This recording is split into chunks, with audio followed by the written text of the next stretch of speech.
whether it's price and location, but really the advantage on the asset quality compared to your competitors.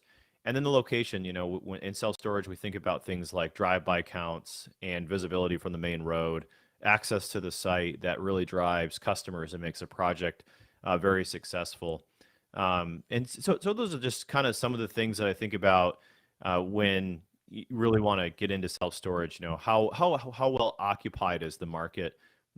Are all the competitors full of self-storage?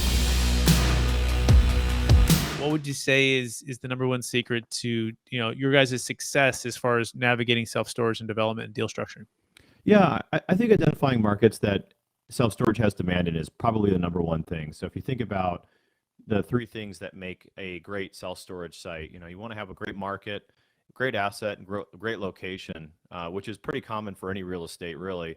But when you think about the great market, you want to think about things like what's the rents in that market, how much are the customers paying for self-storage, and that really drives a lot of your business plan. And when you think about the asset quality, you want to have some kind of advantage, whether it's price and location, but really the advantage on the asset quality compared to your competitors. And then the location, when in self-storage, we think about things like drive-by counts and visibility from the main road, access to the site that really drives customers and makes a project very successful. And so those are just kind of some of the things that I think about when you really want to get into self-storage. How well occupied is the market? Are all the competitors full of self-storage? Do they have good, strong storage rents? And is there demand for the product? And are customers paying what you would expect to achieve your business plan with? And then again, just having the amenities that a customer would come to expect at a property, and it's well located.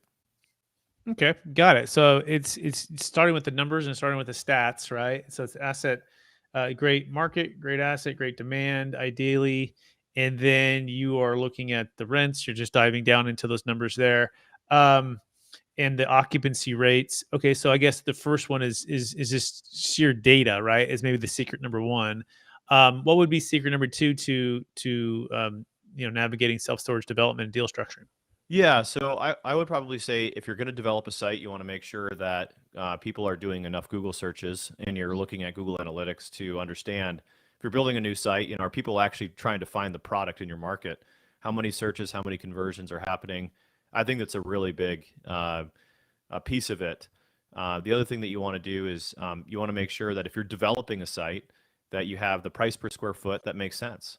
So some markets where permitting costs or maybe the land isn't developed or entitled in a way that's going to be conducive to keeping your price per square foot to where you want it, it might completely kill a site, regardless of how much demand there is.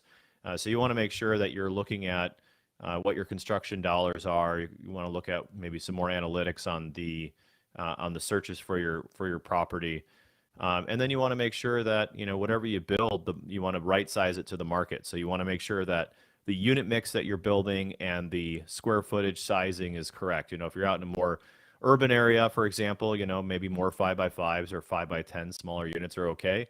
If you're out in the more rural area, that you might want to have larger units, 10x15s, 10x20s. So you really want to optimize your site for what the market would come to expect, and you want to make sure that demand and that price to build it is there.